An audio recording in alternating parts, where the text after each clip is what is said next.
My name is Phil Francis. I joined the National Park Service in 1972 as a seasonal ranger and retired in 2013. But in between those dates, I served as an interpretive ranger, an administrative officer, an associate regional director for administration, deputy superintendent of the Great Smokies, superintendent of the Blue Ridge Parkway, taught a bunch of classes. So I worked Shenandoah, Yosemite, regional office in Santa Fe, Chickamauga and Chattanooga National Military Park. Did a couple of details, and so finally retired after about 41 years in 2013, as I mentioned.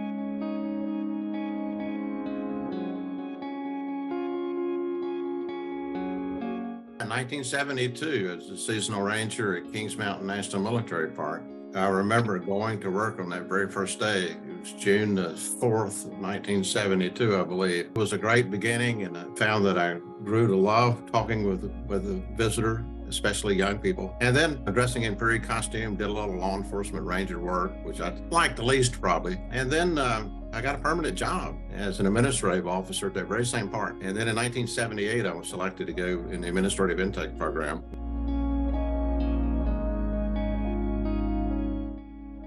I think it's hard to say that because there's many special places and many favorite spots. You know, looking down into Yosemite Valley from tunnel view in the springtime where there's 28 or 29 waterfalls is pretty impressive. Or looking at Half Dome, you know, out my office window, or looking up at Yosemite Falls while walking back to my car in the evening, or the backcountry in Yosemite. That was really special. But, you know, living in Santa Fe, New Mexico was pretty darn special too. And the long vistas, being able to see 100 miles was fantastic. Or the Blue Ridge Parkway, you know, going through 479 miles, 29 states, 29 counties and 2 states, views of 100 miles too, down these great valleys, and the Smokies with all the rivers. I mean, it's hard to pick one out. I have many great memories in all of those parks. No park was a bad experience.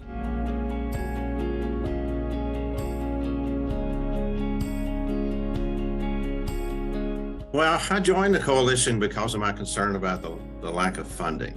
We've lost thousands of positions, and I thought it was important that we be able to tell the Congress about that loss and what the impacts are, and advocate for those men and women who are working on the front line, you know, without the equipment they need, without the training they need, to make sure that their voice is heard. And I think being their voice really was very rewarding. We got to testify before the Congress, working with Don Hellman, the former head of legislative affairs for the National Park Service, who was on the coalition, and all the other great people who were on the executive council, and then other people who were members that we called on to help out. I mean, I really think that our message finally was heard. And we didn't do that alone. That would be wrong of me to say, but working with the National Parks and Conservation Association and other advocacy groups, I think collectively we got more money added to the budget of the National Park Service, and that was very rewarding.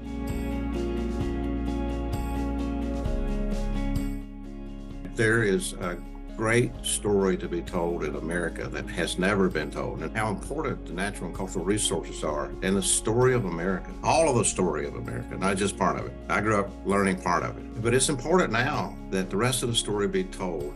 And it's really living history. When you go visit that park, you've got people telling the story on site, in the place where things actually happen, and the truth is being told. And people have to preserve this history for those who follow. People need to help fund the parks. They need to participate. They need to engage. They need to advocate. And if we don't, it will all be lost. It only takes one generation for it to be lost.